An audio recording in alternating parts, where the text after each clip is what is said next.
नमस्कार साथियों, एक बार फिर आप सभी लोगों का स्वागत है ज्ञानधारा गुरुकुलम यूट्यूब चैनल पे। मैं विजय उपाध्याय आप सभी लोगों का स्वागत करता हूं। साथियों, इंडियन जियोग्राफी सीरीज का दूसरा वीडियो आज आप सभी लोगों के सम्मुख प्रस्तुत है, जहां हम लोग भारत के स्थित और विस्तार के भाग 2 को विस्तृत रूप से देखने और समझने का प्रयास करेंगे।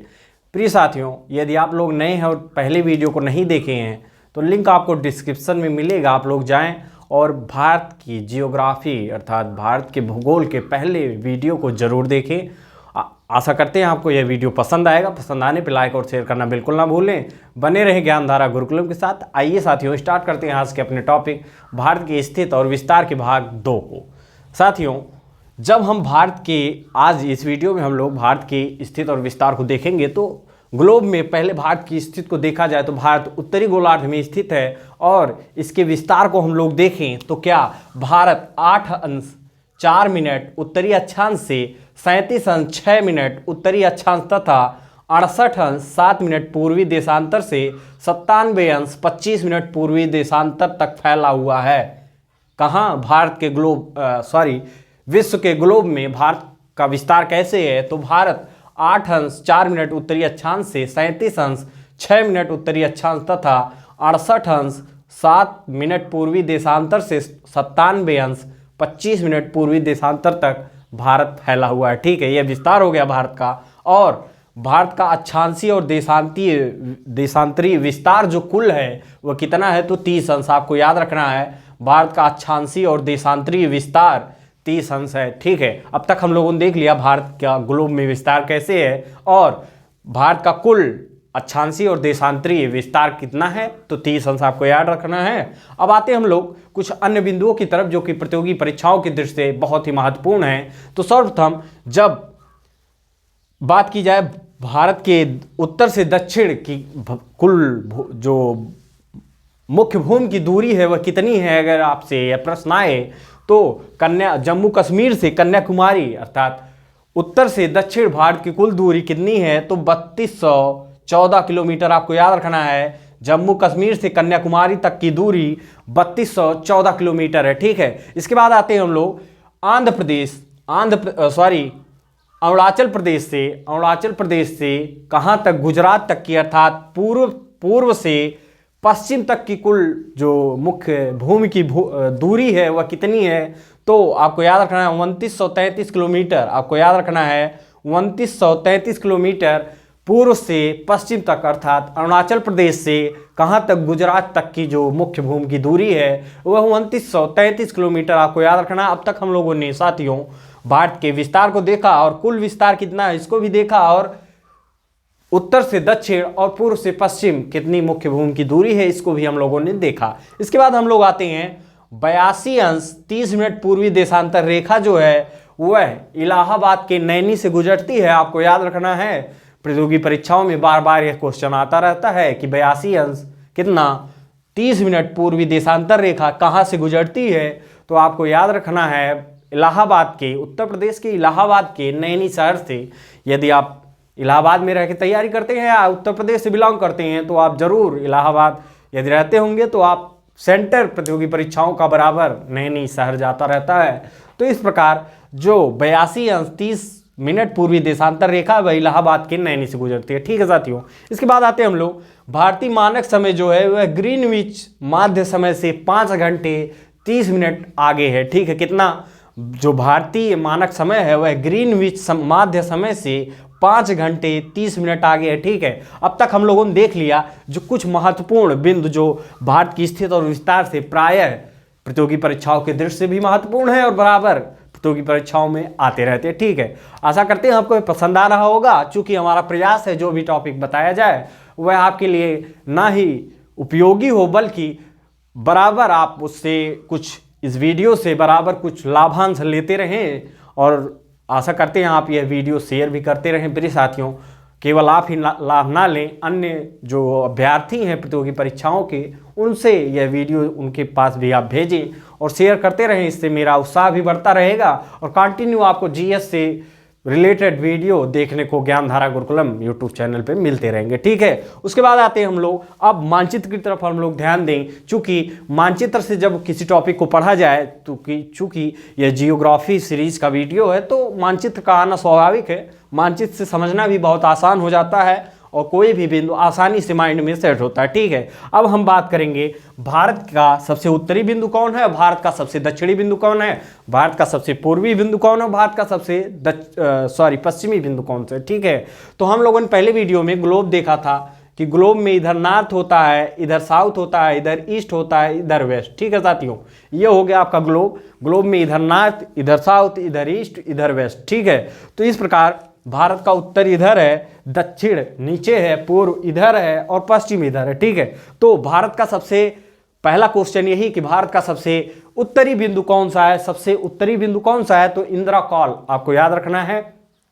इंदिरा कॉल जो है कौन सा, इंदिरा कॉल जो है यह भारत का सबसे उत्तरी बिंदु है और यह कहाँ अवस्थित है, तो आपको याद रखना है जम्मू और कश्मीर। ठीक है साथियों, इंदिरा कॉल जो ये आप देख रहे हैं इंदिरा कॉल है, यह है भारत का सबसे उत्तरी बिंदु। ठीक है, तो इस प्रकार भारत का सबसे उत्तरी बिंदु कौन सा है आपको याद रखना है, इंदिरा कॉल। ठीक है, अब भारत के सबसे दक्षिणी बिंदु की बात करें तो तमिलनाडु में कन्याकुमारी है और कन्याकुमारी में ही है केप कोमोरिन आपको याद रखना है और यह भारत का सबसे दक्षिणी बिंदु है। ठीक है, प्रायः प्रतियोगी परीक्षाओं में निरंतर आते रहते हैं इस प्रकार के क्वेश्चन कि भारत का उत्तरी बिंदु कौन सा है, भारत का दक्षिणी बिंदु कौन सा है। ठीक है, तो आपको याद रखना है भारत का दक्षिणी बिंदु कन्याकुमारी तमिलनाडु में केप कोमोरिन है। ठीक है, अब आते हैं भारत के पूर्वी बिंदु को। भारत का पूर्वी बिंदु कौन सा है, तो किबीथू आपका पूर्वी बिंदु है, भारत का सबसे पूर्वी बिंदु है और यह अरुणाचल प्रदेश में स्थित है,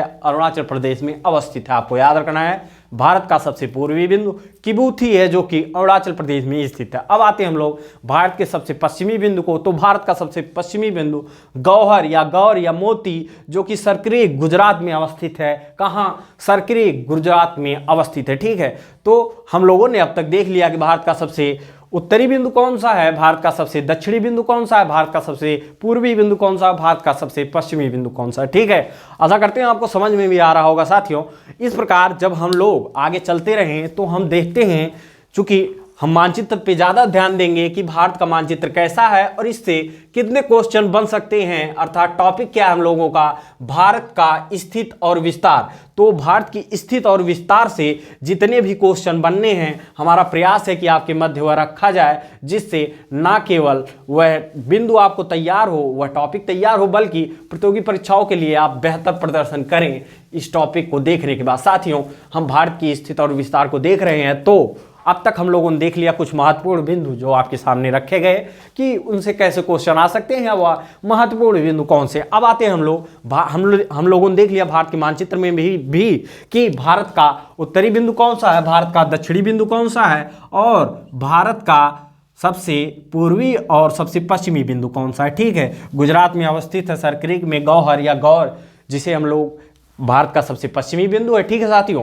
अब आते हैं हम लोगों ने देख लिया। अब एक और क्वेश्चन जो कर्क रेखा से पूछा जाता है कि कर्क रेखा भारत के किन प्रदेशों से होकर गुजरती है, यह भी बहुत महत्वपूर्ण क्वेश्चन है जो कि प्रतियोगी परीक्षाओं के दृष्टि से अत्यंत महत्वपूर्ण है। तो हम लोग देखें इस प्रकार भारत की जो भारत से कर्क रेखा गुजरती है वह कैसे जाती है, तो आपको याद करना है। चूँकि मानचित्र से समझने पे प्रिय साथियों आसानी से ज़्यादा समय तक आपके माइंड में यह बना रहेगा, तो इस प्रकार हम लोग देख रहे हैं ये आपकी कर्क रेखा जा रही है, ये आपकी कर्क रेखा जा रही है और कैसे कैसे जा रही है आपको याद रखना है, कैसे कैसे जा रही है ये देख रहे हैं। अभी हम प्रदेशों के नाम भी आपसे डिस्कस कर रहे हैं कैसे कैसे जा रही है। चूँकि मानचित्र है बना है, यदि वैसे मानचित्र होता तो आपको समझ में आसानी से आता, फिर भी हमारा प्रयास है कि बेहतर ढंग से बताया जाए।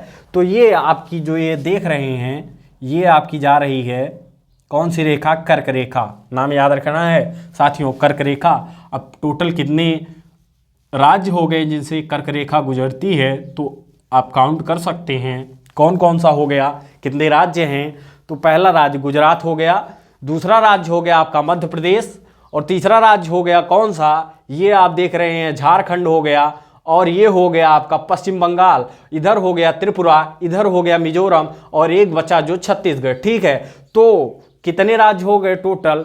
पहला ये हो गया गुजरात, दूसरा हो गया मध्य प्रदेश, तीसरा हो गया छत्तीसगढ़, चौथा हो गया कौन सा? झारखंड, पांचवा हो गया कौन सा? पश्चिम बंगाल, छठा हो गया आपका त्रिपुरा, सातवां हो गया कौन सा? मिजोरम। ठीक है, मिजोरम कौन कौन सा हो गया? 1 2 3 4 5 6 7, एक और है यहाँ से, ये देखिए राजस्थान से भी होके शायद जाती है। हाँ जाती है, बिल्कुल जाती है। तो ये हो गया आपका राजस्थान। ठीक है, तो हम लोगों ने देख लिया कि टोटल 8 नंबर हो गए, 8 राज्यों से होकर जाती है। कौन कौन से राज्य हैं आपको याद रखना है? कहाँ? गुजरात, राजस्थान, मध्य प्रदेश, छत्तीसगढ़, झारखंड, पश्चिम बंगाल, त्रिपुरा और मिजोरम। तो कितने राज्य हो गए हैं आपको याद रखना है? पहला, दूसरा, तीसरा, चौथा, पांचवा, छठवां, सातवां, आठवां। 8 राज्यों से होकर जा रही है कौन सी रेखा? तो आपको याद रखना है प्रिय साथियों, आपको याद रखना है 8 राज्यों से होकर जा रही है। तो आपको याद रखना है कौन कौन से राज्य हैं। तो साथियों इस प्रकार हम लोगों ने देखा। और भारत के, अब एक और क्वेश्चन बचा था कि भारत की मुख्य भूमि के अलावा, अर्थात मुख्य भूमि से दूर भारत का सबसे दक्षिणतम बिंदु कौन सा है? तो अंडमान निकोबार द्वीप समूह में अवस्थित है इंदिरा पॉइंट। यह है सबसे दक्षिणतम बिंदु भारत का। अगर ऐसे क्वेश्चन आता है कि भारत का सबसे दक्षिणतम बिंदु कौन सा है, तो आपको लिखना है इंदिरा पॉइंट। और भारत का सबसे उत्तरतम बिंदु कौन सा है, तो आपको लिखना है इंदिरा कॉल। ठीक है, और मुख्य भूमि का सबसे दक्षिणी बिंदु कौन सा है? तो कन्याकुमारी। ठीक है, कन्याकुमारी में कौन सा? तो केप कोमोरिन। ठीक है, इस प्रकार साथियों हमने भारत की स्थिति और विस्तार के, जो एक भौतिक विस्तार हम कहें या कहें राजनीतिक विस्तार क्या कैसे था, हमने देखने का प्रयास किया 2 वीडियो में। आशा करते हैं आपको ये पसंद आएगा। पसंद आने पे लाइक और शेयर करना बिल्कुल ना भूलें। बने रहेंगे।